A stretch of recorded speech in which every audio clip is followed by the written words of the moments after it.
Buenas noches con todos. Gracias por participar de esta conferencia técnica. En un par de minutos estamos empezando con este evento. Gracias.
Bien, buenas noches con todos.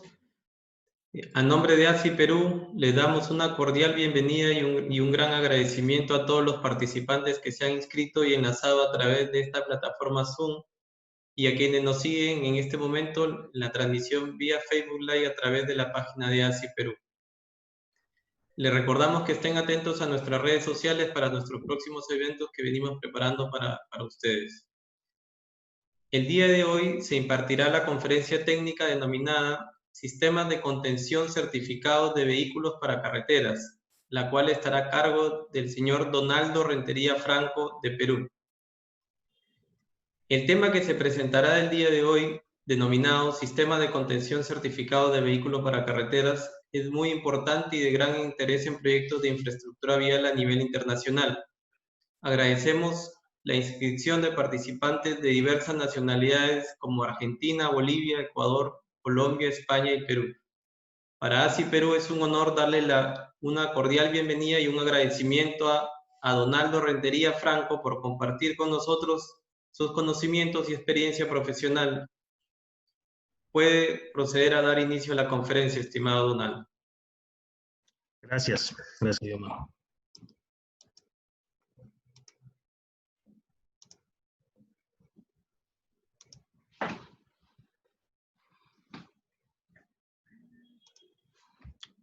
¿Se visualiza mi pantalla? Sí, todo bien. Correcto.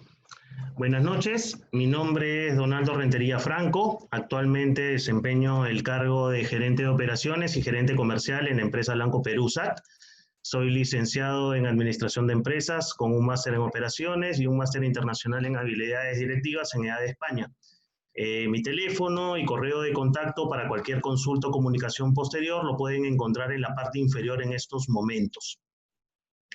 El tema que tocaremos hoy es el siguiente: sistemas de contención certificado de vehículos para carreteras o cualquier tipo de vía en general. Comencemos. Yo describiría los sistemas de contención certificados como un gran aporte para salvaguardar vidas. Estos sistemas evitan escenas como las que vamos a ver a continuación.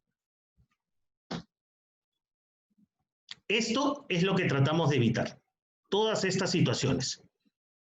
A continuación les mostraré un video donde observamos una barrera no certificada que puede ser comparada con tipo un guardavía convencional, el cual no garantiza ningún tipo de protección para el vehículo, así como para los ocupantes.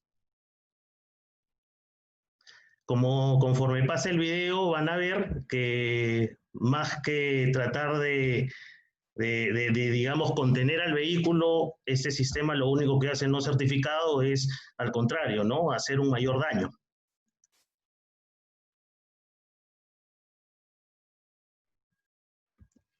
Bueno, ¿qué es un sistema de contención de vehículos? Para definir a los sistemas de contención, les pido regresemos al año 2008, ¿ya? Y revisemos la directiva 07-2008 del MTC. ¿Ya? Esa directiva era la primera norma en el Perú que aprobaba el uso de sistemas de contención certificados y los definía de la siguiente manera: como dispositivos instalados en la carretera con la finalidad de proporcionar un cierto nivel de contención a un vehículo fuera de control, que puede impactar contra algún objeto fijo, sea un puente, un pilar, un poste, o salirse de la carretera, mitigando los daños y lesiones tanto para sus ocupantes como para los otros usuarios de la carretera. Además, especificaba 3 tipos de sistemas de contención: barreras de seguridad, amortiguadores de impacto y lechos de frenado. De ese último nunca se supo nada. Más adelante veremos que la normativa actual sí considera otros elementos importantes. Analicemos entonces el pasado. En el 2008, mediante resolución ministerial 824, se aprobó en el Perú la directiva 07-2008 del MTC, ¿ya? La cual daba el siguiente tema: sistemas de contención de vehículos tipo barreras de seguridad como norma, con lo cual dimos el primer paso para normalizar y garantizar la seguridad vial mediante el uso de soluciones certificadas. Estos sistemas debían cumplir con 3 funciones básicas: contener al vehículo, redireccionar al vehículo y mitigar la gravedad de impacto de los ocupantes del vehículo. Todo ello de acuerdo a los requisitos normativos establecidos por la NCHRP Report 350 de los Estados Unidos o por la EN 1317 de la Comunidad Europea.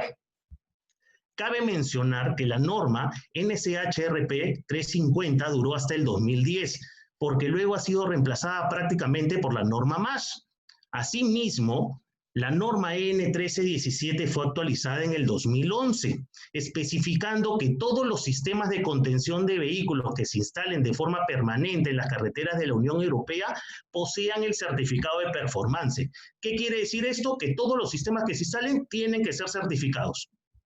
Eso es todo. Ahora vamos a revisar un comparativo y veremos que antes de la MASH, ¿correcto?, los niveles de contención bajos o medianamente bajos eran poco competitivos para los americanos en comparación de los europeos. ¿Y por qué? Por el peso que contenían estos del vehículo. Con la norma MASH se vuelve más competitivo estos sistemas, ya que se acercan más a los valores de la norma europea. Esto va a ser importante, ojo. Hablemos de las barreras de seguridad. ¿Ya? Estas pueden ser de 2 tipos.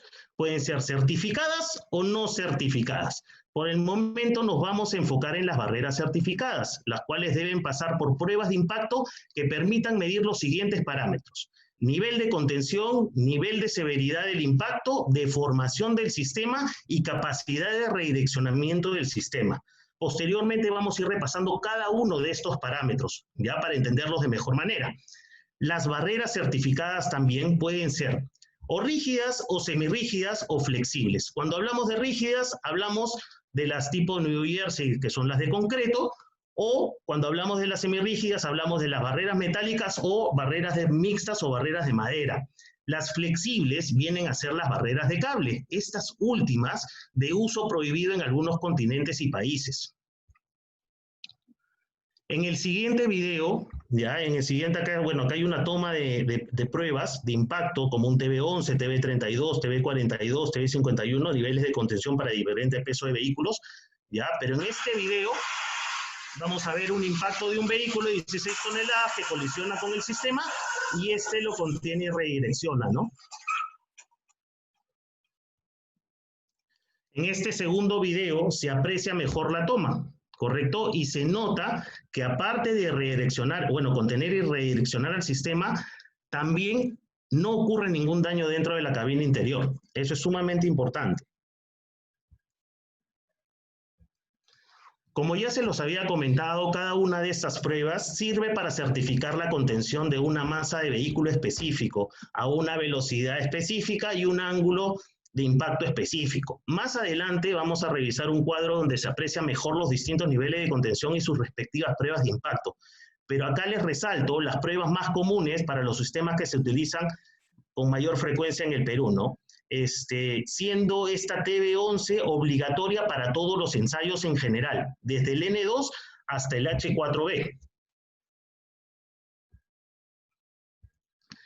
Recuerden que aún estamos revisando el pasado, ¿correcto? Aún estamos revisando el pasado y estamos en la directiva 07-2008, ¿ya? ¿Y qué es lo que nos decía esta directiva con el primer parámetro del nivel de contención? Nos decía que es la capacidad de la barrera de seguridad de absorber la energía de impacto de un vehículo manteniendo una adecuada deformación, desaceleración y capacidad de redireccionamiento del vehículo. Igualmente, otro video para que puedan ver una prueba de impacto. A una velocidad, a un ángulo, la barrera lo contiene y lo redirecciona.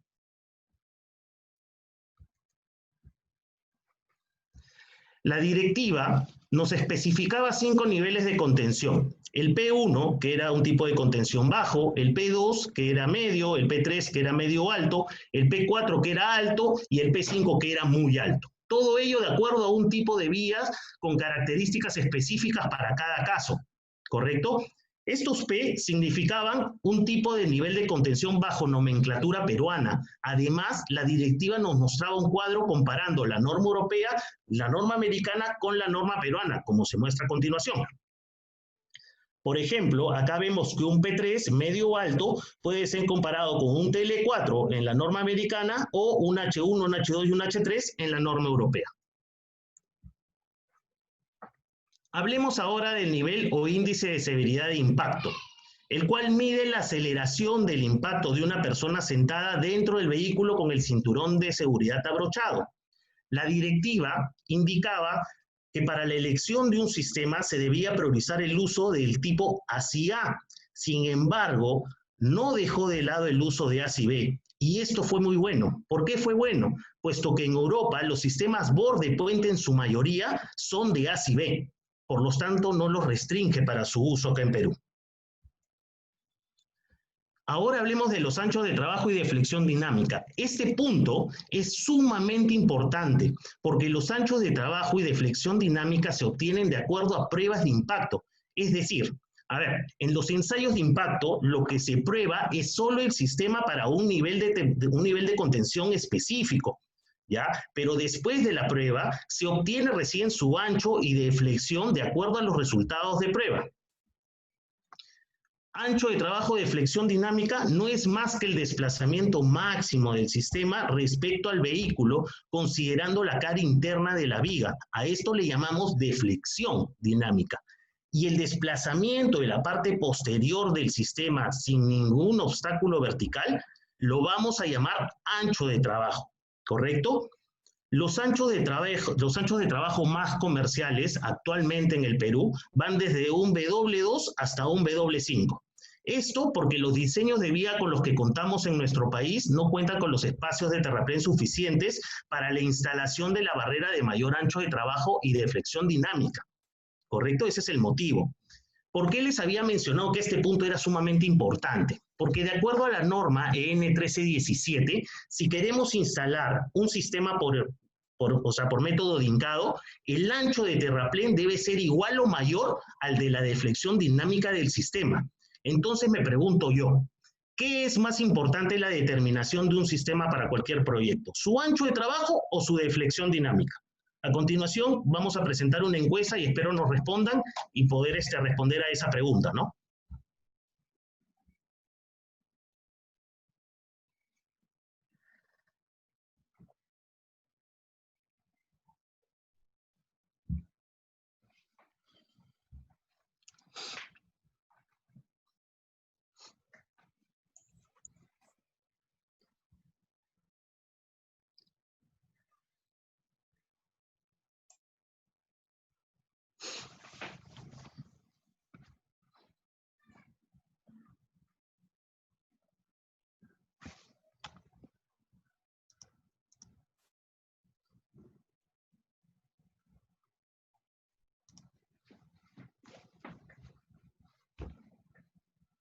¿Listo, Yomar?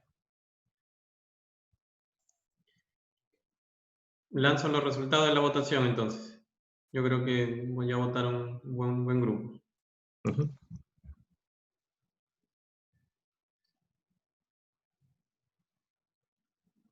Bueno, la gran mayoría concuerda que puede ser la deflexión dinámica, ¿no? En realidad la respuesta es que son los dos importantes. Los dos son importantes, puesto que la deflexión dinámica es necesaria para determinar el ancho, digamos, determinar el mayor desplazamiento horizontal del sistema. Pero el ancho de trabajo es necesario para determinar el mayor desplazamiento del sistema sin obstáculos verticales. O sea, cuando vamos a elegir un sistema, la especificación del proyecto debe determinar estos dos puntos, no solamente el ancho de trabajo, sino también la deflexión dinámica. Ambos son sumamente importantes. Continuemos.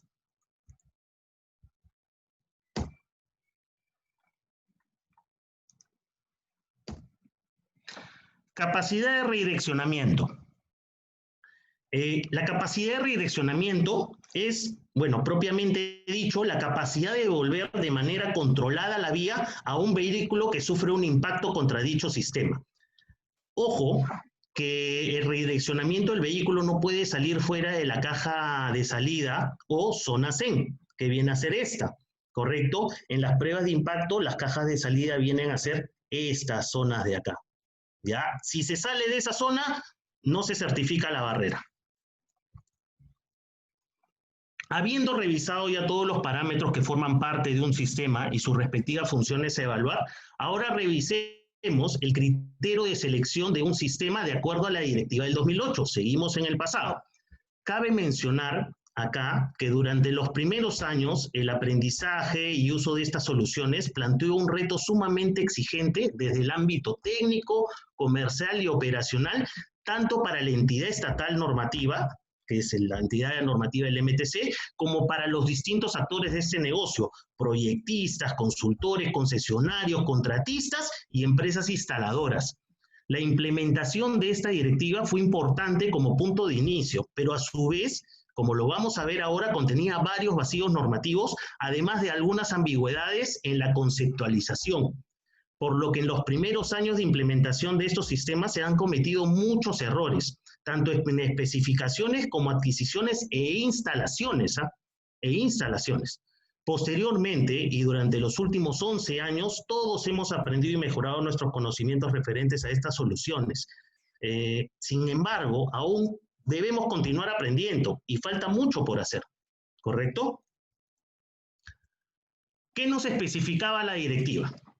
A ver, nos dice que para seleccionar un sistema había que revisar primero el estudio de tráfico en base al siguiente cuadro, donde debemos determinar el índice medio diario de autos, IMDA, y el porcentaje de vehículos mayores a 18 toneladas. Con ello se determinaba así el tipo de tráfico.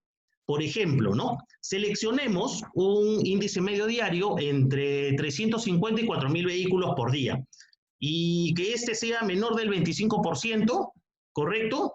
De vehículos mayores a 18 toneladas, dándonos así un tipo de tráfico T, como el que vemos acá, ¿correcto? El tipo de tráfico D, ya, nos dice que para este tipo de tráfico nos manda un tipo de vía DC. Un tipo de vía DC era una carretera de 2 carriles, ¿ya? Y el nivel de contención que se podía optar, si era una barrera lateral, podía ser un P2 o un P3. Y si era una barrera de borde puente, un P3. Una vez conocidos estos datos, nos mandaba a otro cuadro, ¿correcto? Un cuadro donde determinábamos de acuerdo al nivel de contención P3, que ya lo habíamos revisado comparado con la norma europea, era un H1, un H2 y un H3, como lo vemos acá, ¿correcto? El H3 podía contener hasta 16 toneladas, hasta 16 toneladas. Este dato era sumamente importante. ¿Por qué? Regresemos al cuadro anterior, ¿ya? Surge entonces la siguiente ambigüedad. ¿Por qué determinábamos el tipo de tráfico en base a un porcentaje de vehículos mayores de 18 toneladas si el P3 contiene máximo hasta 16 toneladas? O sea, máximo hasta un vehículo de 16 toneladas. qué significativo podía ser el tema de controlar medir los porcentajes de vehículos mayores a 18 toneladas en este caso, sin considerar encima que el P3 no solamente es hasta 16 toneladas, porque puede tener un H2 o un H1, un H2, de 10 y 13 toneladas, menos todavía a nivel de contención para ellos. Bueno, les había comentado antes que íbamos a revisar un cuadro resumen de los niveles de contención y sus ensayos. Este cuadro es un cuadro de la empresa Aceval, que es un fabricante español de distintos sistemas de contención bajo norma americana y norma europea. Aquí es importante precisar que en el Perú se comercializa en casi un 99% las barreras con norma europea, puesto que son más competitivas que las americanas. ¿Por qué? Porque pesan menos. Y pesar menos significa menos acero, por lo tanto menos costo. Es así, ¿ya? Los niveles de contención que se utilizan más son, o los más comerciales, van desde un N2 hasta un H1, H2, H3 y H4B. ¿Por qué no menciono el H4A? Porque prácticamente contienen, la diferencia es que bajo las mismas condiciones de ensayo, correcto, a una velocidad y ángulo de impacto, sin embargo, este contiene 38 toneladas y este solamente 30. Por lo tanto, mucho más comercial se ha de ser el H4B, pese a que el H4B es para vehículos articulados. Ojo, articulados. Ahora hablemos de las instalaciones complementarias, ¿correcto? Los terminales y contenciones. Instalaciones complementarias, así lo denominaba la directiva y así lo denomina también el Manual de Seguridad 2017. ¿Ya? En este punto es sumamente importante porque la directiva no establecía dichos elementos, o sea, no establecía que dichos elementos fueran certificados, ¿ya? Al igual que la norma actual. Lo que quiere decir que en casi 10 años las especificaciones sobre los terminales no han cambiado. Realidad altamente cuestionable, tomando en cuenta que los niveles de mortalidad por accidente de tránsito siguen en aumento y no se ha evaluado realmente la importancia de estos elementos o sistemas para salvaguardar la vida de las personas. Pero bueno, la norma, ¿qué nos dice? Nos dice que existen 3 tipos de terminales a utilizar acá. El terminal abatido y esviado, el terminal esviado y empotrado son los 2 primeros de los que vamos a hablar. ¿Correcto?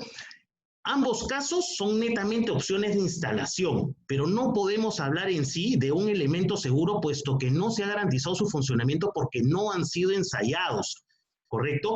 Esto para los europeos sí es permitido, ya sobre todo si tomamos en consideración que estos elementos se utilizaron estratégicamente en las pruebas de impacto, donde algunos fabricantes lo utilizan como complementos para darle mayor rigidez en los extremos al sistema al momento del ensayo, lo cual obviamente da mejores resultados respecto al ancho de trabajo y de flexión dinámica. Ese era el truco, ¿ya? Pero la pregunta es, ¿realmente son seguros? ¿Cómo sabemos que son seguros si no han sido probados? ¿Cómo hemos nosotros aprobado este tipo de sistemas como una obligación dentro de nuestro manual? ¿Correcto? Los americanos, por ejemplo, no permiten este tipo de sistemas. Y como me dijo un buen amigo hace mucho tiempo, es porque para ellos los autos no deben volar. El abatimiento lo único que puede generar es que un auto al impactarse con él pueda salir disparado. Esa es la realidad. Personalmente considero que los terminales deberían ser siempre certificados, para mí. Hablemos de estos terminales certificados, que vienen a ser los terminales atenuadores. Son sistemas que garantizan impactos de vehículos hasta de 2 toneladas a una velocidad de 100 kilómetros por hora, tanto con un impacto frontal como con un impacto lateral. La diferencia con el europeo es que sus terminales atenuadores, al igual que los amortiguadores de impacto, solo pueden contener vehículos de hasta 1,5 toneladas a una velocidad de 110 kilómetros por hora. Por lo que, digamos, son de menos competitividad si hablamos de seguridad, aunque este tema es muy cuestionable, la verdad, y muy debatible. Ya en un futuro lo comentaremos mejor, ¿no? En el caso de las transiciones y conexiones, los europeos tampoco certifican estos elementos. Sin embargo, son los que más se han comercializado en el país hasta el momento, por lo que nuevamente me pregunto por qué nuestra norma actual permite su uso. Pero lo increíble es que si se quiere buscar culpables, la norma también establece que será responsabilidad del proyectista. O sea, no asumo, sino que le doy la pelota a otra persona. Y eso no está bien. Acá vemos algunos modelos, vemos por ejemplo una transición entre una barrera borde lateral y una barrera borde puente, vemos acá una transición entre lo que viene a ser una barrera de 2 ondas con 3 ondas, vemos una conexión por ejemplo a muro Jersey, vemos acá otra conexión de 3 ondas a 2 ondas, ¿correcto? Son ejemplos de estas transiciones y conexiones. Y acá es importante algo, ¿ya? Ojo, que en el mercado actual sí existen elementos como transiciones y conexiones certificadas, como los que apreciamos en esta imagen, por ejemplo, los cuales cuestan más por obvias razones, pero son más seguros y efectivamente después de sus pruebas podemos decir que salvan vidas, pues.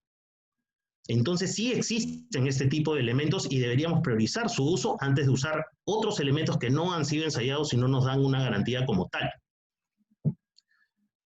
Actualidad del Manual de Seguridad Vial 2017. Ahora vamos a regresar a la actualidad, ¿correcto? Dejemos ya de lado la Directiva 2008. Ya no está, porque ya fue reemplazada por el Manual Vial 2017.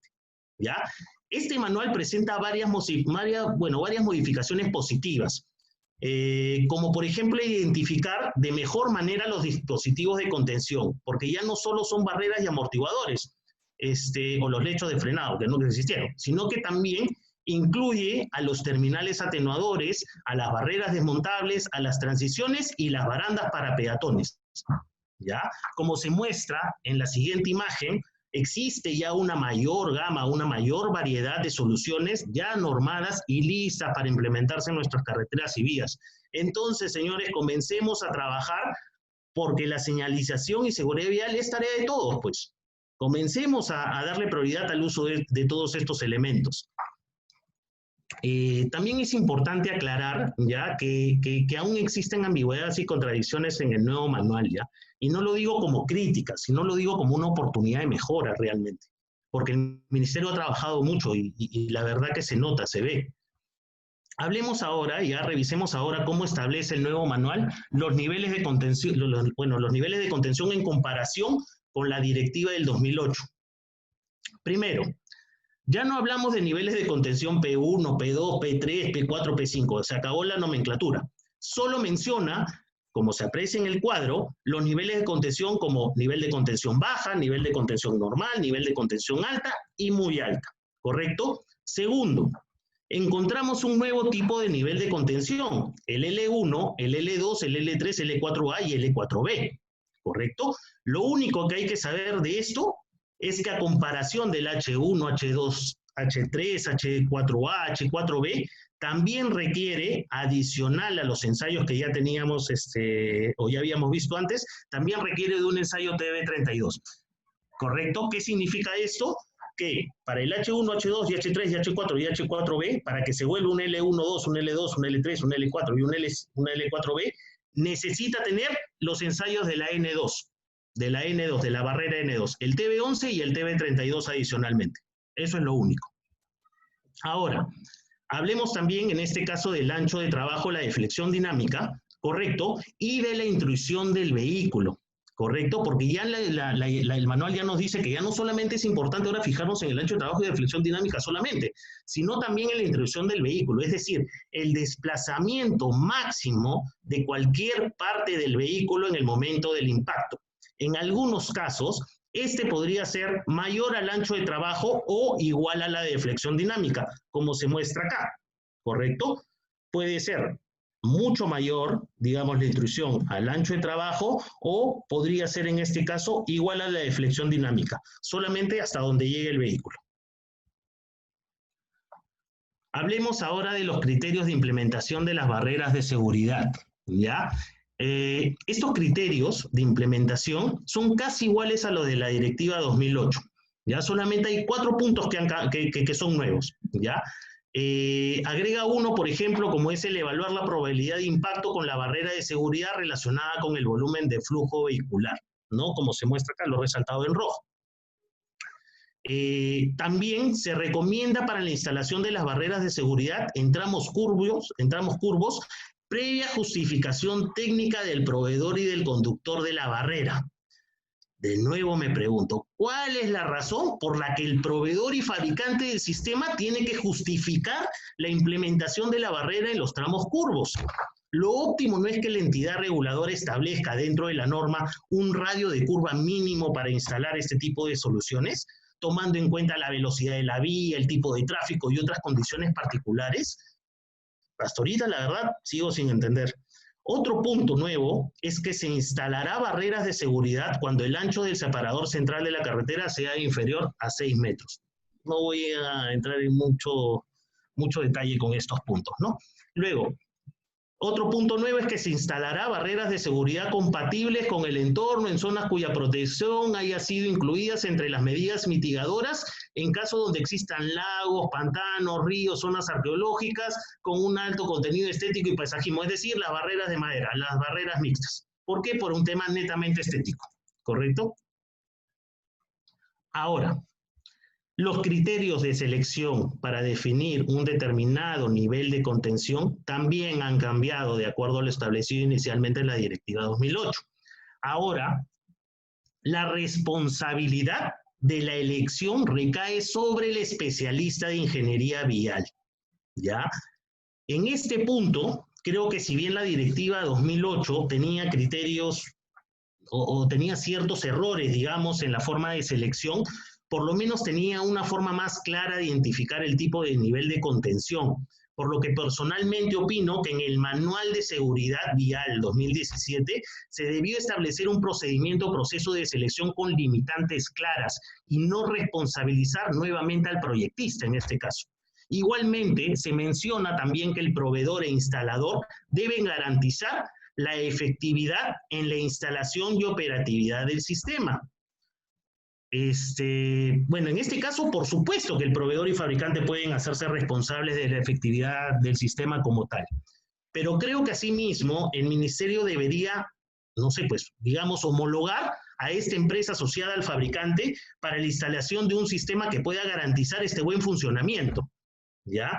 Entonces, yo consultaría ahorita a todos ustedes lo siguiente, ¿no? ¿Están de acuerdo o no en que la entidad normativa homologue a los instaladores de sistemas de contención certificados previa conformidad de parte del fabricante?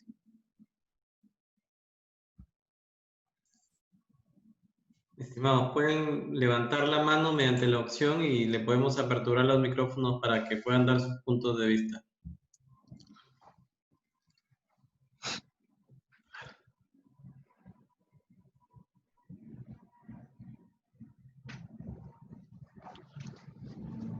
Tal vez si replanteas la pregunta, Donaldo. ¿Perdón? Tal vez si replanteas la pregunta nuevamente. Sí, les mencionaba y les comentaba, a ver, que si estaban de acuerdo o no en que la entidad normativa homologue o tenga que homologar a los instaladores de sistemas los sistemas de contención certificados previa conformidad de parte del fabricante. Porque si los quieres responsabilizar como tal, si tú adquieres una barrera de un fabricante y luego contratas a un instalador X, ¿por qué tendrías que responsabilizar a ambos por la efectividad de ese sistema instalado?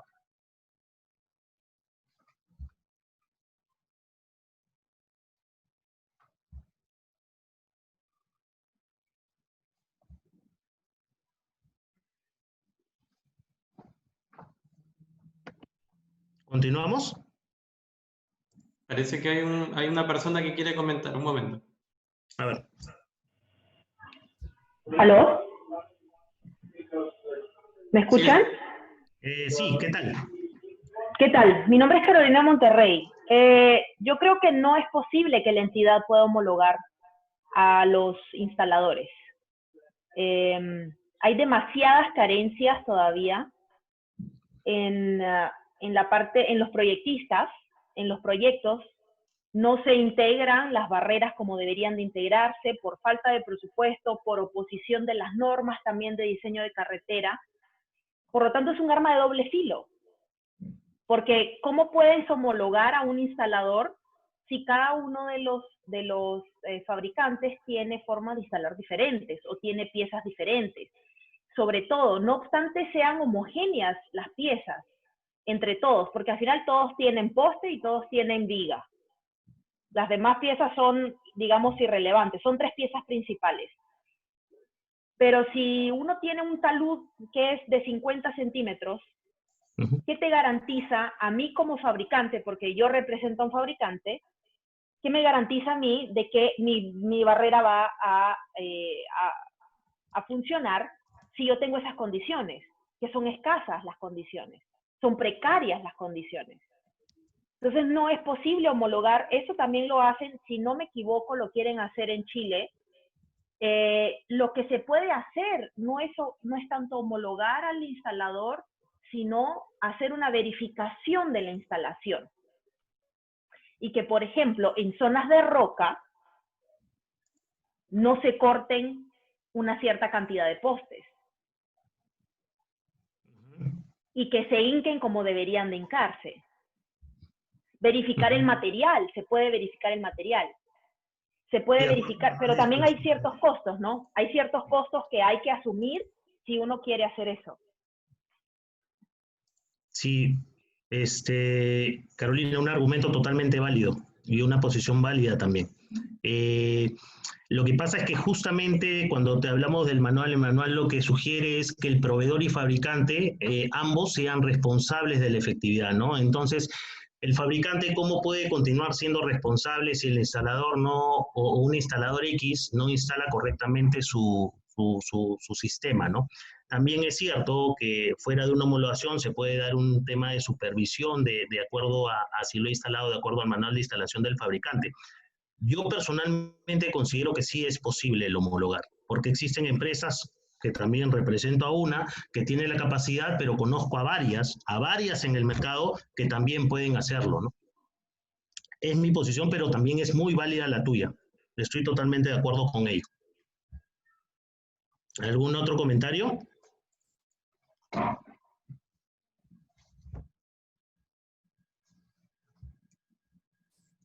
¿Continuamos, Yomar? Hay un comentario más. A ver. Adelante, estimada. Buenas noches, Donaldo, ¿qué tal? Te saluda Yurisa Segura de Eduardo Ríos. ¿Qué tal, Yulisa? ¿Cómo estás? ¿Qué tal? Qué gusto. Mira, sí, escuchando tu interesante exposición, yo creo que tampoco estaría de acuerdo con el tema de la homologación con los instaladores.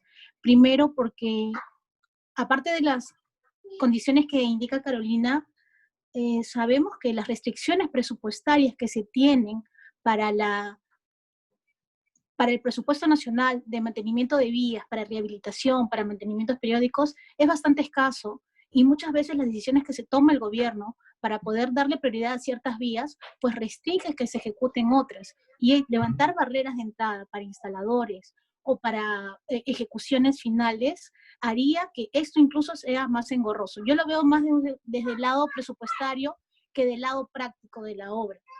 Entiendo que el espíritu de la norma lo que quiere es salvaguardar la correcta ejecución del proyecto, ¿no? Pero si vamos a hacer eso en la parte final, que es básicamente cuando ya se colocan las barreras, pues debería hacerse también en la parte inicial, ¿no? O sea, si vamos a estar hablando de que para la instalación de las barreras, los instaladores van a estar certificados, para el vaciado de concreto, los proveedores de concreto también deberían estar homologados, y para así cada tipo de producto. Esa es mi posición y quisiera saber cuál es tu respuesta. Gracias. Mi respuesta es que estoy de acuerdo contigo también, así como estoy de acuerdo con lo que mencionó Carolina. Son posiciones. Yo personalmente vuelvo a repetir que yo creo que sí se puede. Puede haber un trabajo conjunto entre lo que viene a ser un fabricante o un proveedor de barreras con un instalador. Pero también comparto la idea que ustedes tienen, ¿no? Hay muchas limitantes, es cierto, hay muchas limitantes.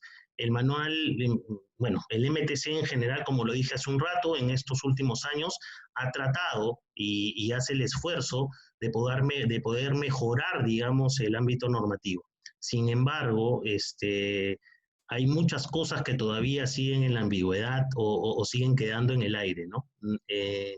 Por eso creo que a veces este tipo de aportes, tanto en las opiniones de ustedes como las mías, contribuyen, digamos, a enriquecer o a dar pautas para que esto mejore, ¿no? Creo que es eso. ¿Continuamos? Donaldo, hay un comentario que tal vez, antes de avanzar, que Roberto Chávez comenta. Ingeniero, buenas noches. El supervisor de obra exige al contratista que las barreras sean homologadas por la entidad. Así es, y efectivamente viene el siguiente punto, ¿correcto? También nos dice que el Ministerio, mediante la Dirección General de Caminos y Ferrocarriles, la cual actualmente se ha unificado con otras dos direcciones, debe aprobar todos los documentos técnicos que acrediten los resultados de ensayo presentados por el proveedor o fabricante. Es decir, una homologación prácticamente dicha, ¿ya? Que es otro punto sumamente discutible. ¿Por qué? El Ministerio solamente revisaría los documentos, pero ¿qué documentos revisa? Revisa los documentos con los cuales el fabricante ha obtenido esa certificación. Ya es una barrera certificada. O sea, no hay mucho que revisar. ¿Que tiene que entregar como se entregan certificados de calidad, por ejemplo, de producto? Sí, es viable, tiene que entregar la documentación. Pero el pasar a un proceso engorroso que puede demorar de 3 meses a 6 meses o hasta más, o poner restricciones, digamos, a algunos proveedores de estos sistemas ya certificados como tal, puede ser muy discutible, como les digo, ¿no? Continuemos. Hablemos ahora de las barreras de seguridad no certificadas, ¿ya? Y otra vez, novedad, responsabilizan al proyectista y al proveedor. Esta vez se precisa que la implementación de una barrera no certificada debe garantizar el nivel de contención, nivel de severidad de impacto, ancho de trabajo y la intrusión del vehículo. Y la pregunta es, ¿cómo? ¿Cómo si no ha sido probada y ensayada? O sea, así responsabilizan al proyectista, ¿ya? En este caso, ya, normalmente para una barrera no certificada optamos por un guardavía convencional, ¿no? Los cuales sí están especificados en nuestra EG 2013, bajo norma internacional ASTO M180, pero bueno, ya vimos cómo estos sistemas funcionan, ¿no? En general. Entonces, yo me preguntaría nuevamente, ¿no? ¿Por qué ¿por qué la responsabilidad debe ser del proyectista y fabricante? La responsabilidad no debería ser de la entidad normativa. ¿Y por qué? Si como organismo regulador tengo la convicción de implementar sistemas de seguridad certificados para garantizar, salvaguardar la vida de una persona, ¿por qué no pongo restricciones ilimitantes para que ello ocurra? Especialmente cuando tomamos en cuenta que la realidad actual de los diseños de vía y geografía no nos permite en muchos casos contar con las condiciones mínimas requeridas para garantizar el comportamiento y funcionamiento de los sistemas certificados. Esto era un poco de lo que hablaba Carolina hace unos momentos. Es recomendable evitar el uso de sistemas de seguridad no certificados, salvo en aquellas vías donde no exista mayor riesgo para el conductor y el tipo de vía, diseño o etapa de ejecución no permita la posibilidad de instalar dichos sistemas certificados, ¿correcto? Ahora, hablemos sobre los materiales. Y acá voy a tocar un punto también importante después. ¿Por qué? Ojo que la certificación de un sistema no solamente es pasar el ensayo, sino también contempla una certificación de fabricación de planta, la cual garantiza que los elementos de un sistema sean fabricados acorde a las condiciones como fueron ensayados. Y acá no hablamos de que es importante solamente un poste o una viga, hablamos de que son importantes todos sus elementos como tal. ¿Correcto? Acá es muy importante destacar que cada fabricante, como ya lo mencionó Carolina también, tiene su propia patente. Esto quiere decir que los sistemas de determinado nivel de contención no tienen que ser iguales estructuralmente hablando. Tampoco quiere decir que un sistema sea mejor que otro, puesto que todos han pasado por sus pruebas de impacto y han obtenido su certificación, lo cual garantiza su funcionamiento. ¿Ok? En este punto les quiero contar algo, ¿no? ¿Por qué es tan importante, ¿no? Lo del tema de que todos estos elementos cumplan y estén acordes con las condiciones de ensayo. Porque, por ejemplo, en el 2008-2009, la crisis económica en Europa afectó a los fabricantes de sistemas certificados en dicha región, lo que se prolongó durante los siguientes años, por lo que muchos optaron por abastecerse de ciertos elementos en mercados asiáticos, con la finalidad de disminuir costos.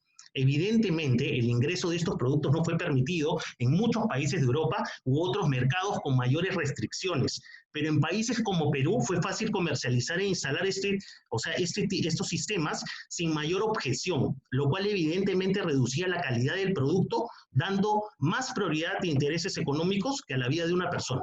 Esto es muy importante, ¿eh? El manual ya también nos habla sobre la instalación, ¿correcto? Y el manual nos dice que los sistemas para su instalación deben cumplir con las mismas características y especificaciones técnicas de los materiales, suelo, lugar donde fue instalada la barrera y de acuerdo a su ensayo y certificación, lo cual no ocurre, pues, puesto que nuestro tipo de terreno y diseño de vía no tienen dichas condiciones. Es importante también aclarar que los sistemas fueron ensayados con una longitud mínima, la cual debe ser una condicionante para garantizar el buen funcionamiento del sistema. Pero como ya lo explicamos, nuestros diseños de vía no permiten en ocasiones el poder de longitudes mínimas, por lo que en estos casos es importante trabajar con el criterio del proyectista, del constructor y supervisor, puesto que ¿qué cosa es más importante? ¿Tener un sistema certificado instalado, así sea de una menor longitud, o no tener nada? Ahí está la pregunta. Sobre la instalación, bueno, ya mencionamos que cada proveedor tiene su propia patente estructural, pero asimismo, también en la instalación, la cual está basada en el manual de instalación del fabricante, ya que contiene toda la cantidad de elementos, ahí te dice cómo se deben instalar, a qué altura, qué separación de postes, entre otras características, ¿correcto? Como lo podemos ver acá, ¿no? Hablemos ahora de los tipos de soluciones de instalación. Estos pueden ser dos. Puede ser el borde lateral, borde puente, bueno, y hay un tercero que es el mixto, ¿no? Como se nota en la imagen, ¿no? Podemos tener acá el primero, que es el borde lateral, podemos tener acá una barrera borde puente o una mixta entre una borde lateral y una borde puente, ¿correcto? Acá también es importante el tipo de terreno donde se va a instalar. ¿Por qué? Por ejemplo, acá tenemos una instalación en un terreno normal.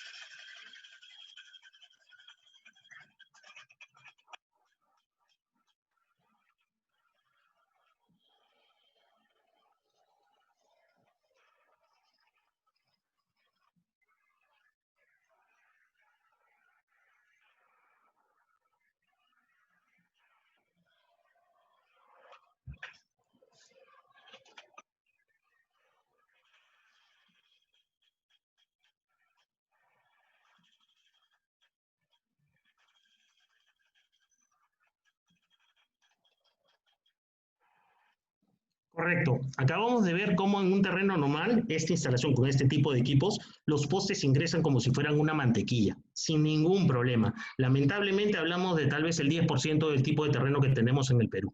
El otro 90% suele ser semirrocoso y rocoso. Es decir, este tipo de instalación no va a ser tan sencilla.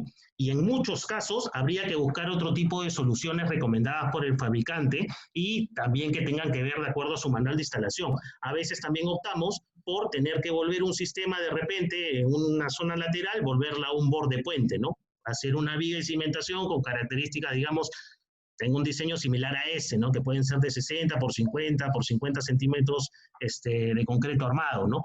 Y luego anclar estas barreras de pretiles.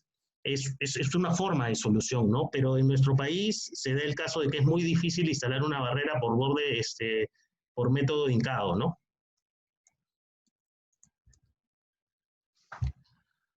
Ancho mínimo de terraplén. Acá vamos a entrar a puntos importantes, ¿ah? Una pregunta habitual en la instalación de las barreras es ¿cuánto es el ancho de terraplén mínimo a considerar para su instalación?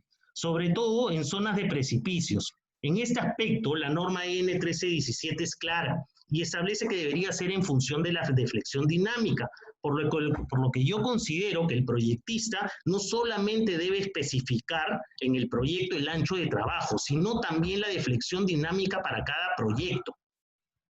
Como vamos a ver en el siguiente video de esta prueba de impacto, esta es una simulación, por ejemplo, de un precipicio, es una excavación simulando un precipicio.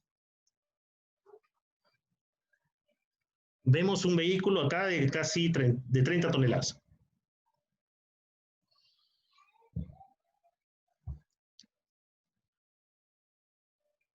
Correcto. Ahora, de acuerdo al video, podemos ver de que la barrera tuvo, digamos, un ancho de trabajo, es la raya roja, y luego una deflexión dinámica. Bueno, esta deflexión dinámica en amarillo es hasta dónde hasta dónde yo debería tener un terraplén mínimo para poder instalar un sistema. Ahora pasemos a hablar de los amortiguadores de impacto, que son sistemas de contención certificados que, al igual que las barreras certificadas, y en cualquiera sea su tipo, deberán cumplir con los requerimientos de reporte 350 de la NCHRP, de la MASH o de la normativa N1317. ¿Correcto?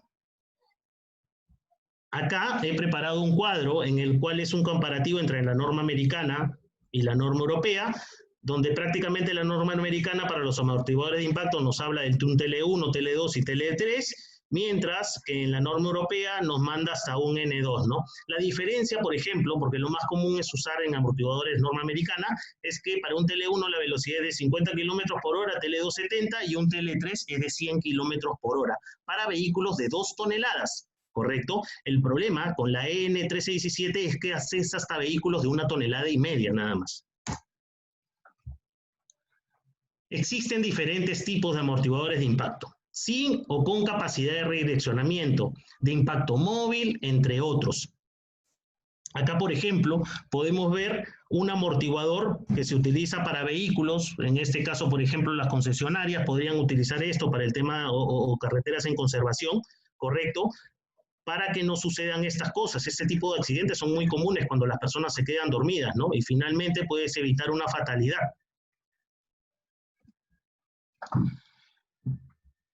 El diseño estructural de cada amortiguador depende de la patente de cada fabricante. Es el mismo caso de las barreras certificadas. Pueden ser distintos uno de otro. Algunos utilizan un sistema de trineo con cartuchos de polipropileno, otros utilizan cable, otros utilizan paneles de acero, etc. Diferente estructura y diferentes patentes para cada sistema. ¿Correcto? También, como el caso de las barreras certificadas, la instalación del amortiguador depende del manual de instalación que fue certificado, con el que fue certificado el sistema. ¿Correcto? En donde se detalla las características de la base, el anclaje, el armado del sistema, entre otros, como las imágenes que les estoy mostrando a continuación.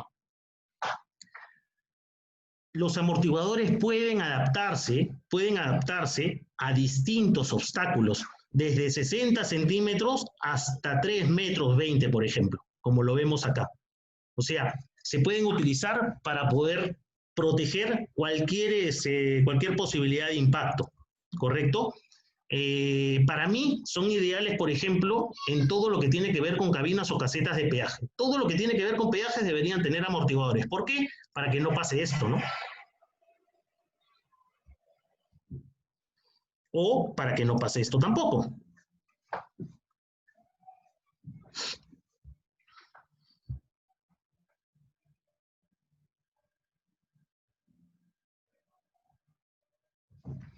Bueno, como aprecian en las imágenes, de repente si hubieran habido amortiguadores de impacto en estas casetas, cuando ocurrieron estos accidentes, no hubiera pasado esta tragedia, ¿no?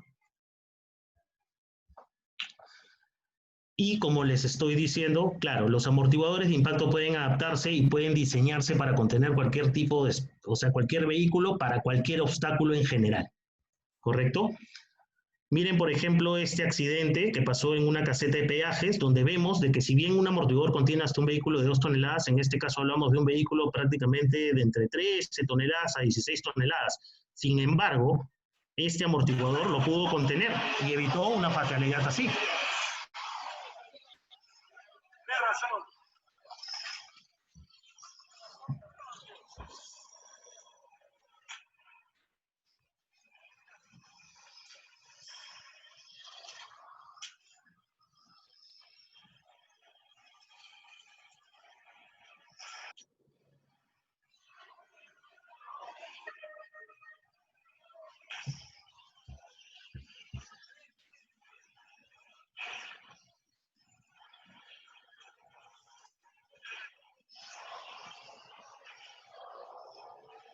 Bueno, lo que hubiera pasado si ese amortiguador no hubiera estado ahí, ¿no?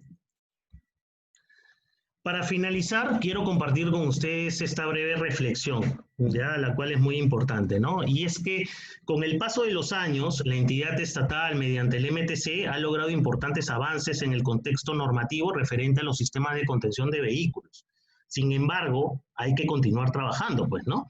Es importante que nuestra normativa defina claramente los parámetros de selección y condiciones para que un sistema de contención certificado sea propicio, ayudando a nuestros consultores y proyectistas a no incurrir en el error. Asimismo, es indispensable homologar para mí en este caso, a los instaladores previa autorización del fabricante para garantizar la correcta funcionabilidad del sistema en su efectividad. Igualmente, la normativa debe evitar el uso obligatorio de sistemas no certificados, salvo en aquellas vías de cierto nivel de servicio donde no exista mayor riesgo para el conductor. El Estado debe tomar en consideración que la pérdida de una vida humana es invaluable, por lo que debemos contar con sistemas de contención certificados en todas las carreteras y en todas nuestras vías para garantizar el salvaguardar la vida de una persona. Yo les agradezco a todos por su participación y espero poder contestar ahora todas sus consultas. Antes de eso, quería decirles que la señalización y seguridad vial es tarea de todos, ¿no? Gracias. Bien, gracias, Donaldo. Yo creo que antes de partir hay varias preguntas ahí. Edwin Ramírez levantó la mano, ya no le pudiste ceder la palabra, creo que quería comentar algo cuando hiciste una pregunta. ¿Sí? Perdón, podría. Voy a abrirle el micrófono ahí, Edwin Ramírez. Por favor. Edwin Ramírez. ¿Aló? ¿Me escucha? Sí. Buenas noches a todos, ¿cómo están? Muy interesante la presentación. Está acoplando un poco, estimado Edwin. No sé, tal vez si le bajas un poco volumen a... Ya, ok. ¿Ahora se me escucha? Ya, ahora sí, gracias. Buenas noches a todos. Primeramente, sobre todo comentarte con respecto a la homologación tanto del fabricante como al que va a poner las barreras. Bueno, en parte lo que yo he visto también en las carreteras y he visto a las personas que están colocando las barreras, a veces lo colocan digamos en zonas donde no existe un ancho de trabajo a veces, ¿no? Entonces, y realmente esas barreras uno se pregunta, ¿no? Si el fabricante ha creado una barrera, ha probado mediante ensayos para que trabaje bajo ciertas condiciones, y uno cuando diseña lo coloca la barrera en el diseño geométrico, ven en unas ciertas características que debe ir una barrera de seguridad, pero a la hora cuando esté en campo, el que va a colocar una barrera, las condiciones cambian, incluso de la barrera que está certificada. Si uno coloca esa barrera en el campo, digamos, que uno que ha proyectado, esas condiciones ya no serían las esperadas de esa barrera por el fabricante y sencillamente se colocan y sencillamente esa barrera no van a funcionar por más que estén homologadas y certificadas por el ministerio. Entonces, eso también debemos nosotros un poco de pensar, ¿no? Que no es necesariamente el ministerio puede homologar las barreras igual, homologarlo, pero eso no indica que necesariamente en el campo cuando se pongan van a trabajar, porque las condiciones cambian por terreno, por anchos que de repente hay abismos de 50, algunos hay 30, y algunos no existen, algunos están a los 20 centímetros, y sencillamente porque se tiene que colgar la barrera y tu expediente ahí se lo colocan. Entonces, obviamente que lamentablemente a veces en esos sitios donde realmente a veces no se deberían colocar, se colocan porque sencillamente el expediente lo dice, pero sabemos también que si algún accidente pasara, esas barreras no van a trabajar realmente como debería, ¿no? Por más que estén homologadas, porque han sido trabajadas y ensayadas bajo ciertas condiciones, pero en la realidad, en campo, no hay nadie quien vigile. Digamos, vigila el supervisor, sí, es cierto, el contratista está, pero a veces también no se hace como se debería hacer, ¿no? Es totalmente válido lo que acabas de decir, Edwin, y es la realidad. Y definitivamente en este tema es importante aclarar que, claro, ya lo había mencionado, ¿no? Nosotros normalmente acá no cumplimos con las condiciones básicas, digamos, o las condiciones con las cuales la barrera fue ensayada como tal. Pero también tenemos que ser realistas en este caso, y yo te digo, yo soy una persona que considera que las barreras certificadas deberían estar instaladas en todas las carreteras del Perú. Claro. Así no tengamos las condiciones por el diseño de vía, ¿correcto? Para eso, los fabricantes, fuera de lo que es el ensayo de la barrera o la certificación, los fabricantes de las barreras muchas veces realizan cálculos y pruebas y pueden darnos a nosotros ciertas características mínimas o condiciones mínimas que no son iguales a los del ensayo de la barrera, pero condiciones mínimas para poder garantizar que el sistema va a funcionar. Claro, acá también te preguntas, ¿y cómo tú tienes certeza de que va a funcionar si no ha sido ensayado? Es verdad, pero a veces, como te digo, tenemos que vivir con esa realidad, ¿no? Y no es que a veces el instalador lo sale como se le dé la gana, porque tal vez eso pasaba en los primeros años, pero conforme hemos ido avanzando, tanto la supervisión como los mismos contratistas, el mismo ministerio, ya conoce más respecto a estos sistemas. Entonces hay un mayor control y una mayor verificación. Y previamente hacen acuerdos o coordinaciones para que se proceda con la instalación de los sistemas. No sé si con eso respondía digamos, a tu consulta. No, sí, sí, está bien. Bueno, hay mucho que mejorar en esto, ¿no? Y se está avanzando, digamos, ¿no? Eso es lo importante.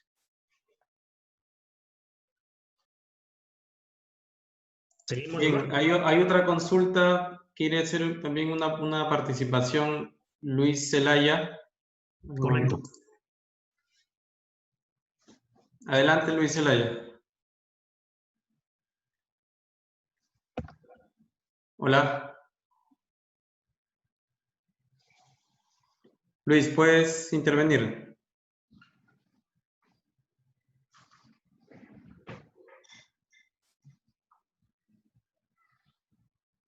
Bien, tal vez mientras que logra activar su audio, te traslado una de las primeras consultas, Donaldo. Sí. Bueno, Antonio Reyes consultó cómo se puede conciliar el presupuesto de un proyecto con la seguridad vial, ¿no?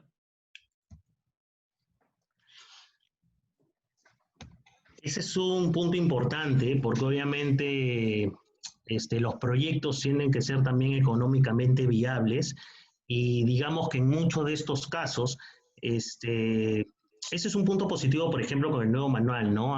Porque ya el criterio, digamos, del ingeniero vial en este caso sí es importante, ¿no?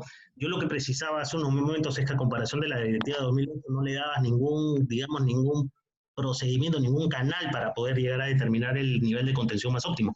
Simplemente acá también le da una posibilidad en el cual, de acuerdo al presupuesto del proyecto, de repente, por ejemplo, ¿no? Considerar una barrera H3 o una H4,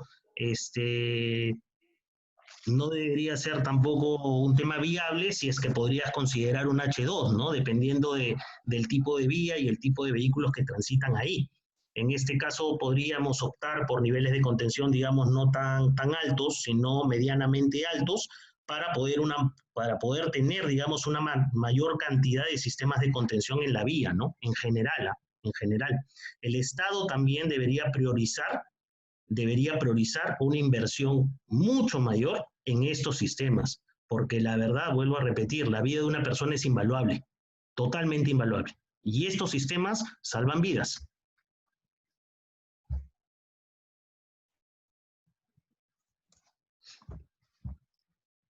Bien, otra consulta.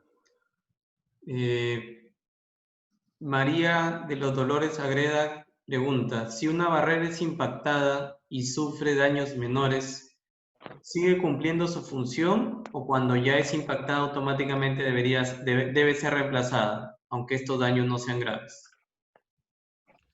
Digamos que estas barreras deberían ser reemplazadas si lo vemos del lado objetivo, ¿no? Si lo vemos del lado subjetivo, habría que llegar a una condición de concordancia con, digamos, el controlador o la supervisión y determinar qué tan grave ha sido la afectación, ¿no? Si solamente ha sido un roce, no pasa nada. Si hay un impacto donde ya un poste ha sufrido un daño, o ha perdido resistencia, se debe cambiar este elemento como tal, ¿no?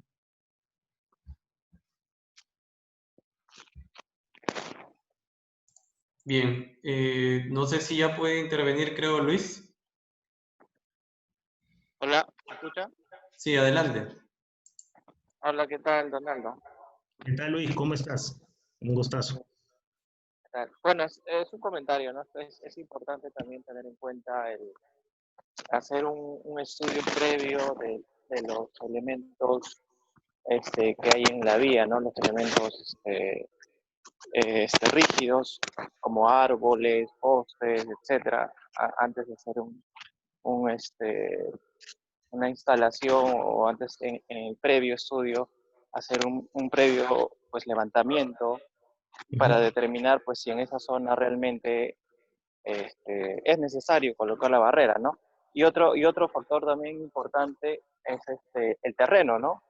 El terreno tiene que cumplir con ciertas características de compactación para que esa barrera pueda funcionar, porque de nada vale que pues tengamos una barrera certificada y luego cuando ocurra un impacto por el tema del terreno, esto no va a funcionar, ¿no? Y el vehículo lógicamente va a sobrepasar y no va a ser redireccionado a la vía.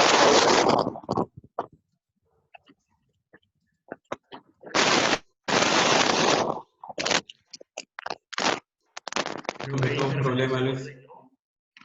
Sí. Había un poco de interferencia con Luis al final, pero me quedó clarísimo, ¿ah? Y justamente hemos conversado sobre ello, ¿no? Lo primero es que es verdad, o sea, las condiciones acá de los terrenos en el Perú no son las mismas condiciones con las que se ensaya el sistema, eso es obvio, ¿no? Y como les dije, hay que enfrentar esa realidad, hay que enfrentarla como tal. Asimismo, habló Luis referente al tema de los obstáculos, digamos, verticales. Y lo dijimos, ¿no? Previo o después de la encuesta, ¿no? Donde la mayoría dijo que la deflexión era el factor más determinante para lo que era la deformación de un sistema. También de importante, lo dije, es el ancho de trabajo, porque el ancho de trabajo te va a medir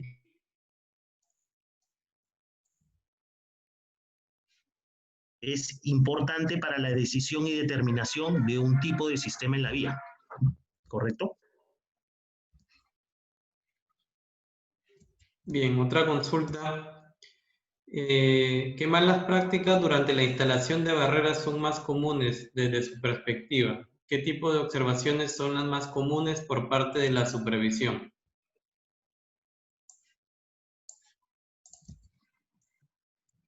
Malas prácticas en el sentido de la instalación. Bueno, lo primero, ¿no? Lo primero es cuando vas a instalar un sistema de repente y no conoces o no has revisado los planos de cómo se instala o la estructura de diseño. A veces puedes confundir de que una guacha vaya adelante o vaya detrás de la viga, o que un perno no pertenezca, digamos, a un tipo de poste o a otro poste. O sea, se pueden presentar esas condiciones. Ahí ya estás ya cambiando, digamos, las reglas de juego para que este sistema funcione correctamente. Igualmente, por ejemplo, en la instalación, lo que normalmente se hacía, y esto es algo que, bueno, muchas personas saben, es que cuando encuentras un suelo semirrocoso, rocoso, normalmente los instaladores, pero los cortaban a discreción, claro. ¿Cómo? Si yo tengo una profundidad de hincado de 1 metro y tengo un terreno semirrocoso, rocoso, lo corto a 50 centímetros, pues. Entonces, esto evidentemente va a hacer que el sistema al momento de ser impactado no funcione, ¿no? Simplemente todo el sistema se vaya para atrás. En este caso, con todo y vehículo, ¿no? Pero en este caso, he revisado también dentro de la normativa europea y dentro de los manuales de los instaladores con el que fue instalado este sistema, que hay algunas empresas, por ejemplo, que consideran que el poste se debe cortar. Y está dentro de su manual de instalación, pero yo estoy totalmente seguro que esto no ha sido considerado en la prueba de impacto, totalmente seguro. Pero bueno, son condiciones válidas porque también, imagínate, ¿no? Vas a instalar un sistema y encuentras, no sé, un desagüe, ¿correcto? Donde no puedes instalar un poste por obvias razones, todo es un hueco. Finalmente, el hecho de que no existe un poste en esa instalación o una cantidad de postes no va a significar que ese sistema no pueda funcionar. ¿Ya? Es muy importante por eso revisar siempre el manual de instalación y qué es lo que nos dice en estos casos para las instalaciones de las barreras certificadas. ¿Ya? Esto no funciona como un elemento único, o sea, no funciona como un poste, una viga, ¿cómo se llama? Unos pernos. Esto es un sistema completo, es un sistema que se elonga y te redirecciona. Ese es el funcionamiento. No es un guardavía, esto es una barrera certificada como tal.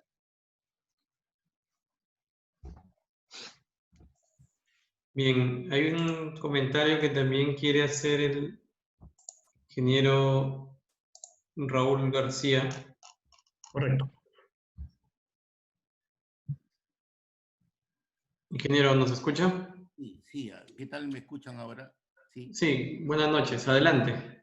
Muchas gracias, colega. Sí, yo he podido apreciar en algunas carreteras las colocaciones justamente desde la guardavías hasta las últimas ahora que son un mejor modelo. Por lo tanto, quiero opinar lo siguiente. Los instaladores deben ser necesariamente certificados. Deben ser para que no ingrese a ese negocio, digamos, cualquier oportunista que quiera colocar y no sabe colocar. Debe haber una certificación, así como lo hay en los otros, en el resto de laboratorios, de suelos, concretos, ya sea Sensico o alguien, debe haber alguna institución que certifique y se haga responsable o que enseñe a esas personas que deben elegir, instalar o poner o diseñar estos tipos de elementos. Uno. Dos, yo coincido, está bien en que el proyectista es el responsable sobre la elección o determinación del elemento, en este caso, para de contención, porque es él quien propone y al final lo aprueba el ministerio, qué tipo, la altura, si de una banda, dos bandas, de un valor de D, un valor de W, por lo tanto debe asumir responsabilidad y el hecho de asumir lo va a hacer a él que elija mejor o se prepare mejor. Ahora, también es responsable el proveedor. ¿Por qué? Como lo es en todo material. El cemento, si me da un cemento malogrado pasado, es el proveedor. Si es el asfalto, cuando yo estaba en carreteras asfaltadas, a veces te dan sin querer de repente asfalto ya pasado o quemado y se malogra. Entonces tienen que restituir y tienen que asumir los gastos para volver a reconstruirlo. Tiene que ser el proveedor, pues no te va a dar cualquier cosa. Tercero, las obras todas deben ser certificadas. Se certifica todos los materiales, todos los insumos, se certifica todo. ¿Y por qué no las barreras? Tienen que venir certificadas y homologadas.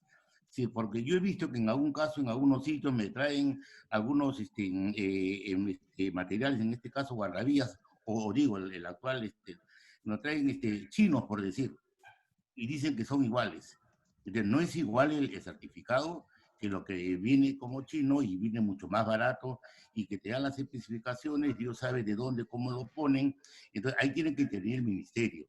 Y al ministerio se le da esa labor, tanto supervisor como contratista, elevan la documentación al ministerio para que el ministerio homologue y diga específicamente si eso vale lo mismo que el otro. Entonces ya tenemos el aval del ministerio en todo caso, o la responsabilidad, si queremos llamarlo. Porque ya no va a ser del proyectista, ni del contratista, ni del supervisor, sino de aquel funcionario del ministerio que avale esa circunstancia o ese cambio. Cambio que hay en muchos casos de varias cosas durante las ejecuciones de obras. ¿Y por qué no ello, no? Y luego, yo aquí quería hacerte una pregunta, Donato.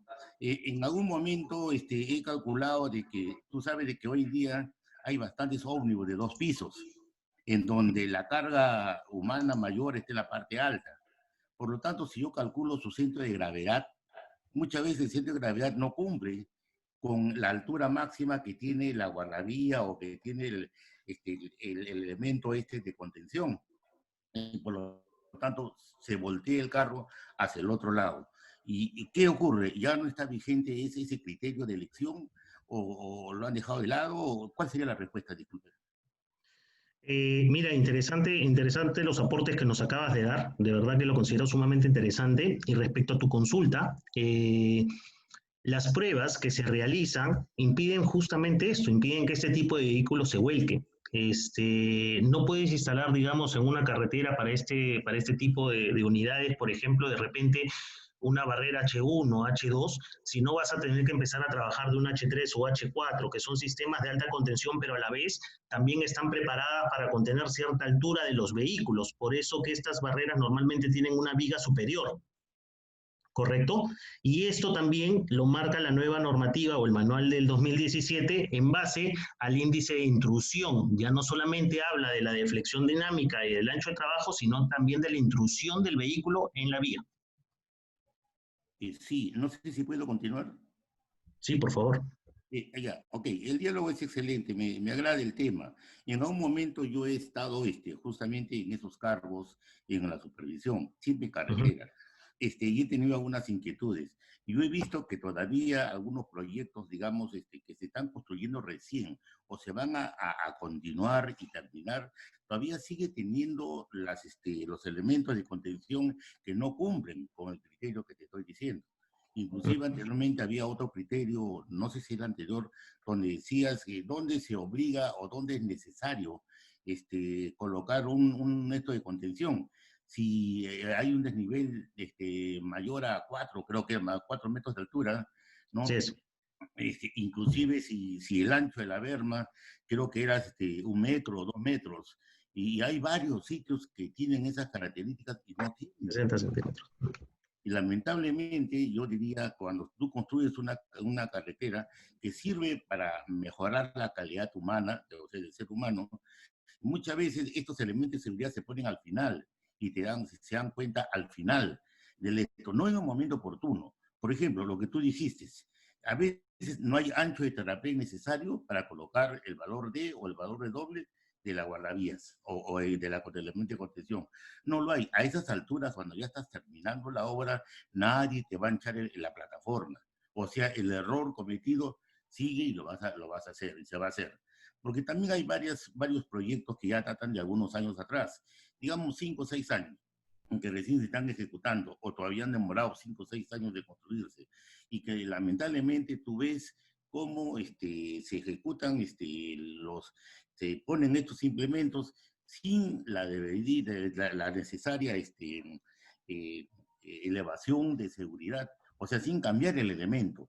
A veces está solamente con guardavías que son muy bajitos y cualquier carro se va y ya está desechado prácticamente y se están colocando. O a veces se colocan elementos bajos, no de 2 o 3 bandas. O sea, no cumple ese criterio, a pesar que los ómnibus que traen de 2 pisos traen como 60 pasajeros y ahí mueren la mayoría, pero no cuando ocurren estos casos. Solo es una crítica. Gracias, amigo. Sí, justamente eso, de verdad que es sumamente interesante lo que acabas de mencionar, porque, claro, yo por eso quería hacer dentro de la presentación un regreso al pasado y luego analizar la actualidad, ¿no? Y es verdad, pues, ¿no? En este camino, desde el pasado, desde el 2008 hasta ahora, hemos estado aprendiendo todos en general, no solamente ha estado aprendiendo el ministerio, sino que también ha estado aprendiendo el contratista, ha estado aprendiendo también el instalador, el supervisor, todos en general hemos estado aprendiendo, ¿correcto? Y ciertos errores se han venido arrastrando de años pasados y eso es lo que nosotros vemos ahorita en las vías. Puedes tener barreras de seguridad o sistemas de contención certificados, pero no necesariamente fueron los sistemas correctos. Pero de acuerdo a lo que ya se ha planteado desde el 2017, creo que esto sí se está tomando en consideración y vamos a encontrar ahora vías más seguras. Que tenemos que seguir mejorando, tenemos que hacerlo. ¿Correcto? Se tiene que hacer. Igualmente, quiero expresarles algo importante acá. Cuando hablamos, por ejemplo, de ciertos elementos sin calidad y nombramos a los chinos, no quiere decir que todos los chinos sean malos, ¿ah? Porque hay empresas chinas que ya hacen hacen que sus productos pasen pruebas tanto para una norma americana o norma europea. Y también existen productos chinos como los guardavías que cumplen con la ASTO M180. Por lo tanto, no deberían ser catalogados como malos. Yo a qué iba referente al tema de la crisis, y es que hablamos que en ese momento ya no se buscaba también a este tipo tampoco de proveedores, ¿no? Sino que se buscaba proveedores de repente mucho más económicos y totalmente salidas fuera del certificado de fabricación de fábrica. Por eso les decía, todos los elementos son importantes y deben cumplir con la calidad necesaria. No solamente hablamos de postes y vigas, sino todos en general, porque todos así pasaron su prueba, sin excepción alguna.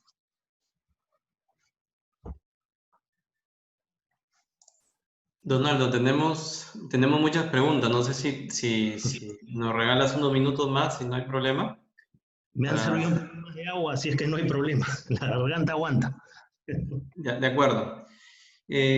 Casualmente hay unas consultas casi que se parecen y las voy a unir para hacerlo un poco más breve, ¿no? Consultaron lo siguiente. Permíteme.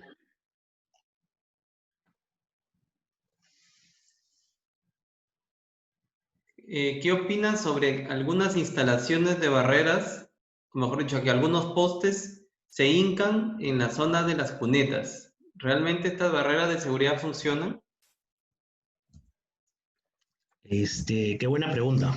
Qué buena pregunta, porque es una de las cosas, una de las preguntas que tengo acá en la cabeza y esperaba que lo mencionen. La gran pregunta es acá cómo debes colocar la barrera. Si la colocas delante o lo colocas posterior a la cuneta. ¿Por qué? Porque ya el diseño de vía te manda ello, ¿no? Y el tema es que si tú las colocas posterior a la cuneta, ¿correcto? Estas, de acuerdo al desnivel que puedan tener, pueden ocasionar que el vehículo se vuelque y que la barrera no funcione para nada, ¿correcto? Por eso lo recomendable o lo que normalmente consideran varios fabricantes, te lo puedo decir por la experiencia porque he comercializado de varios, en general de varios proveedores, es que finalmente si se va a instalar, se coloque delante de, siempre delante de, ¿correcto? Es igual, por ejemplo, con las barreras borde puente. Las barreras borde puente normalmente en un proyecto te piden, no sé, pues 10.000 metros lineales de barrera borde puente. Y cuando llegan al proyecto dices, oye, pero ¿dónde se van a instalar? Ah, se van a instalar en los muros existentes. Sí, pero tus muros existentes tienen 20, 30 centímetros de corona. Eso no va a resistir el tema del impacto de una barrera. Se va a llevar todo y muro, ¿correcto? Entonces hay condiciones las cuales deben conversarse con el fabricante y deben consultarse al fabricante para ver qué es lo que recomienda para esa instalación. Hay algo que es cierto, vuelvo a repetir, la realidad de nuestros diseños de vía o nuestros terrenos no nos permiten mantener todas las condiciones de ensayo. Entonces, si hay que ser realistas también, yo les vuelvo a preguntar, ¿qué es mejor? Si no cumplo con todo el tema de, por ejemplo, el ancho de terraplén suficiente con la deflexión dinámica, tengo 20 centímetros menos, o sea, no instalamos barreras certificadas, porque sabemos y decimos no van a funcionar. ¿Cómo lo podemos decir? Por lo menos estas barreras han sido ensayadas. ¿Prefieres instalar un guardavía? Yo creo que no. Podemos instalar estas barreras de seguridad, porque también hay que tomar en cuenta que estas barreras de seguridad fueron ensayadas con un ángulo de impacto específico, con una velocidad específica y con un peso del vehículo específico. Cualquier variación de estas tres características puede hacer que las otras cambien, ¿correcto? No necesariamente podemos decir que el sistema tampoco no va a funcionar, no lo sabemos, pero yo preferiría personalmente siempre tener en una vía sistemas certificados y ver la manera de instalarlos de la mejor manera a no tener nada. Eso es. Bien, Donaldo, gracias. Mira, tengo igual dos preguntas que las voy a juntar porque creo que dan para conversar sobre lo mismo, ¿no? Sobre este tema tan importante. Mira, Fernanda Sabogal indica vía Zoom, ¿no? Consulta, ¿cómo debería ser? Yo creo que esta es una de las cosas más importantes en este tema de barreras, ¿no? Dice, ¿cómo debería ser el tipo de mantenimiento de estas para que siga cumpliendo su función a través de los años, ¿ya? Y recientemente consulta, permíteme, consulta a Carlos Flores lo siguiente, que me parece muy, muy importante. Dice, buenas noches, Donaldo. En el caso que una barrera sea impactada y quede parcialmente dañada, se tendría que reparar con piezas de la misma marca de la barrera. Esta situación no sería injusta, ya que se estaría atando a una sola marca, porque podría darse el caso que ante un cambio de autoridades o empresa contratista, estos no podrían cambiar de marca. Bueno, en general, ¿no? Y en todo caso se tendría que levantar toda la barrera. Solicitan tus comentarios. Efectivamente, Omar, efectivamente, si el tramo, gracias por las consultas primero a los panelistas, si el tramo ha tenido un impacto, digamos, no sé, hablamos de 200 metros lineales, y has tenido un impacto, por ejemplo, en 16 metros lineales, y tienes que cambiar esos 16 metros lineales, tienes que cambiarlos por el mismo fabricante de esa barrera. Tal cual. ¿Por qué? O, en todo caso, lo que podrías hacer acá, podría ser que tú consideres la longitud mínima, ¿correcto? La longitud mínima para las tres piezas, en este caso en los 200 metros. Primero, considera que cumplas longitud mínima en el sistema anterior, tengas un sistema nuevo, conectado, y un sistema anterior nuevamente. Son tres tipos de sistemas acá ahora, ¿correcto? Pero no podrías colocarle una pieza, una viga de un sistema, de un fabricante, colocarle un poste de un fabricante o unos pernos de otro fabricante, porque no te lo permite la norma y eso no te condiciona que eso funcione. O sea, estructuralmente los sistemas tienen su propia patente, han sido ensayados como tal, son diferentes, ¿correcto? A veces podemos ver una barrera, por ejemplo, de nivel de contención H2 de 3 ondas, pero también existen de 2 ondas, y una no es más insegura que la otra, porque los dos han pasado su prueba de impacto. ¿Es correcto? Entonces tú no podrías en este caso, por ejemplo, coger una viga de un fabricante A y colocarla al fabricante B, porque son diferentes elementos. No son guardavías, ¿ah? Bien. Otra consulta y que enlaza, por ejemplo, vía Facebook, César Mata consulta. Estimado, quisiera saber qué opinión le merece el uso o la implementación en vías de los muros de concreto New Jersey que no son certificados en el Perú. Y justamente había otra pregunta que eran similares. ¿Qué nos puede comentar sobre que se priorice el uso de barreras rígidas en lugar de barreras de seguridad en zonas donde no hay ancho de trabajo? Yo creo que van ligadas, ¿no? Sí, ahora yo te pongo otro comentario, ¿no? Hablábamos, por ejemplo, de las características y condiciones de la prueba dependiendo del ángulo de impacto, ¿no? ¿Qué pasa si un vehículo para una barrera, por ejemplo, de nivel de contención alto, ¿no? Un H4, un vehículo viene a 100 kilómetros por hora y se estrella no a 20 grados, sino a 90 grados. Finalmente, cualquier barrera que esté instalada ahí metálica no lo va a contener y se va a ir. Pero a esa velocidad y ese tipo de unidad, por ejemplo, hablando de un camión de 30 toneladas, se va a impactar con ese muro y prácticamente también va a pasar lo mismo, va a morir el ocupante.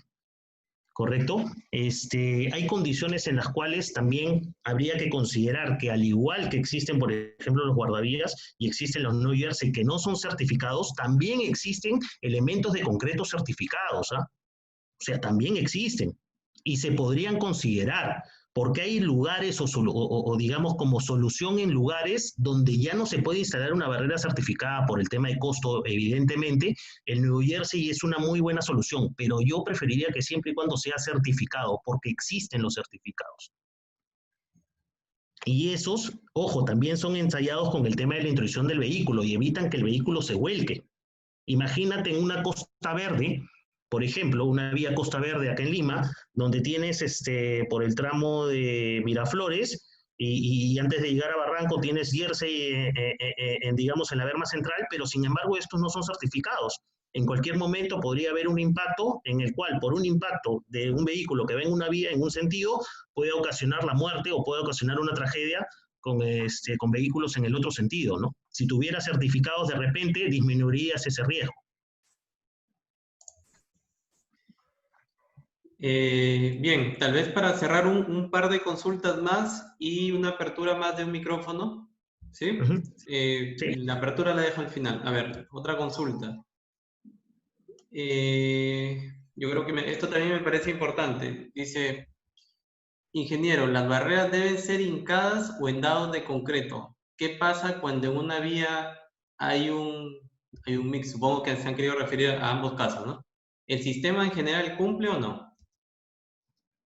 Ya, una barrera certificada no se instala por dados de concreto. Se instala con una viga corrida, o sea, si quieres instalar una barrera borde puente, la puedes instalar con las mismas características, que es una viga armada corrida. No puede ser por dados instalada como tal, ¿no? Los dados acá se utilizan solamente para instalar guardavías, y creo que somos el único país que los instala como tal, porque en otros países no se instalan, también los guardavías se instalan por método de hincado, o se instalan por anclaje o pretiles, ¿no? En el tema de las barreras certificadas, como certificadas, las barreras pueden tener una transición, sí, entre un tramo en el cual puedas hincar las barreras, puedan ser hincadas, y otro tramo continuo donde puedas instalar, digamos, como te digo, en una viga corrida o un puente, puedas instalar estas barreras borde puente, ¿no? Pero con dados de concreto no es válida su instalación. No han sido probadas así, ¿no? En otras palabras. Bien, la última pregunta de Frank Yontop, y esto sí llevándolo ya para otro ámbito, me parece interesante también, dice, en una estación de pesaje, el mayor tránsito es de vehículos pesados, la velocidad máxima permitida es de 5 y 20 kilómetros por hora, pero se observa que solo se consideran guardavías, barreras no certificadas. ¿Qué se recomienda en estos casos? Instalar barreras certificadas. Lo que pasa es que, claro, cuando hablamos es como si habláramos, ¿vieron el video, por ejemplo, del impacto en las casetas de peaje? ¿Ya? Uno cuando va a llegar a una caseta de peaje, reduce bastante la velocidad, ¿correcto? Y hasta puede tener jivas o rompemuelles delante, previo a la llegada a la caseta, para que haya esta disminución de velocidad.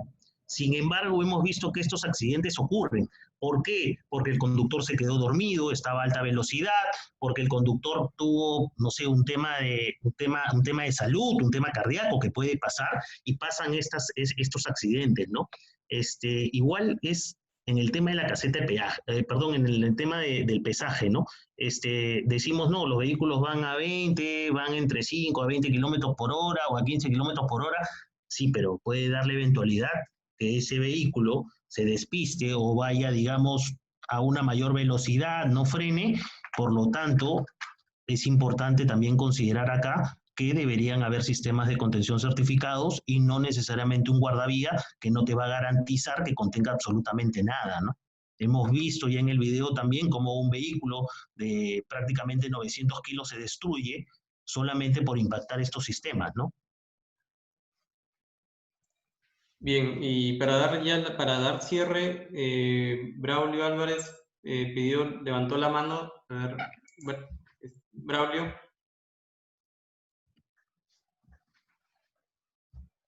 Hola, Braulio, ¿nos escuchas? No lo Sí, conozco. aló. Buenas noches. Buenas noches, ¿me escuchan? ¿Qué tal? Gracias, buenas. Sí, bueno, interesante la conferencia.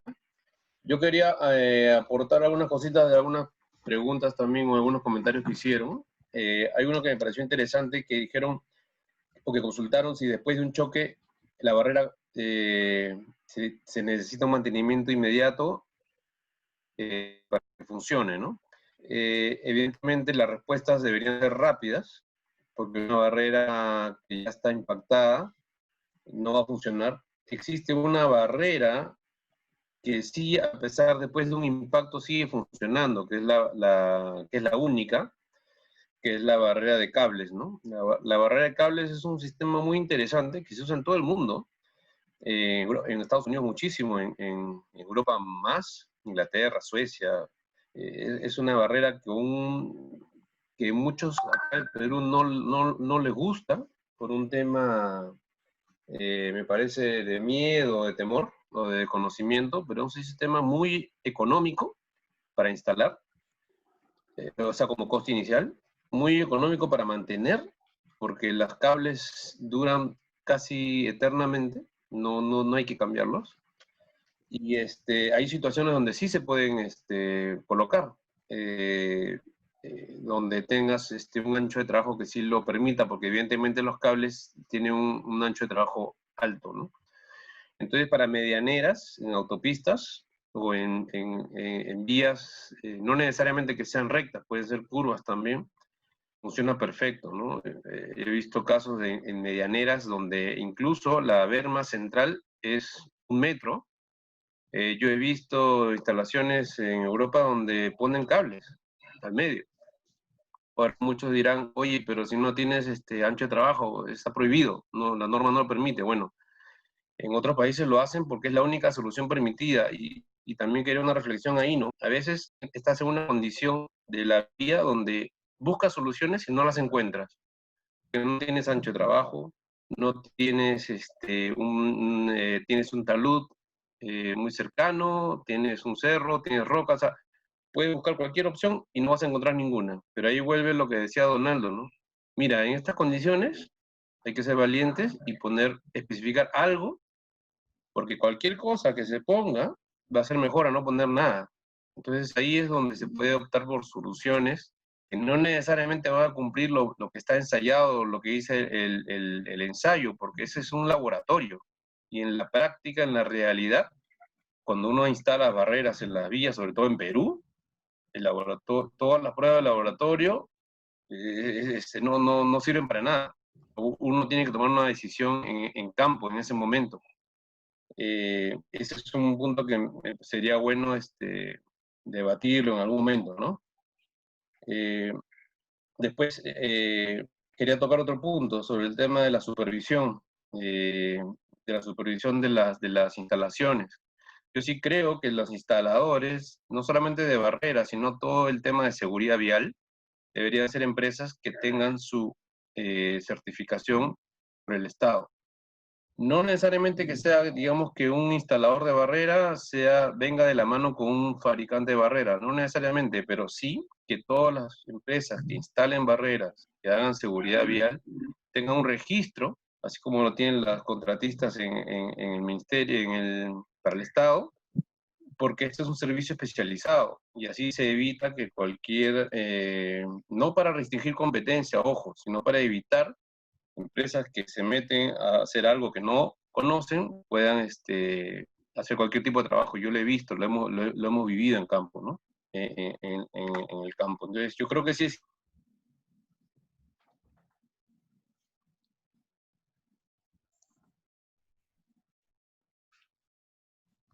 Bien. Donaldo, ¿me escuchas? Se cortó, pero... Se cortó, bueno, ¿no? sí, estoy totalmente de acuerdo con Braulio, con lo que manifestaba, por ejemplo, y eso lo hemos conversado mucho, ¿no? Las condiciones muchas veces de los diseños de nuestras vías no están preparadas, por ejemplo, para cumplir con las condiciones tal cual lo exige la normativa, ¿correcto? Pero, como dice él, claro, a veces hay que ser valientes, ¿no? Y hay que decir también que es preferible, ¿no? Tener un elemento seguro ahí o no tener nada. Y la respuesta para mí, creo,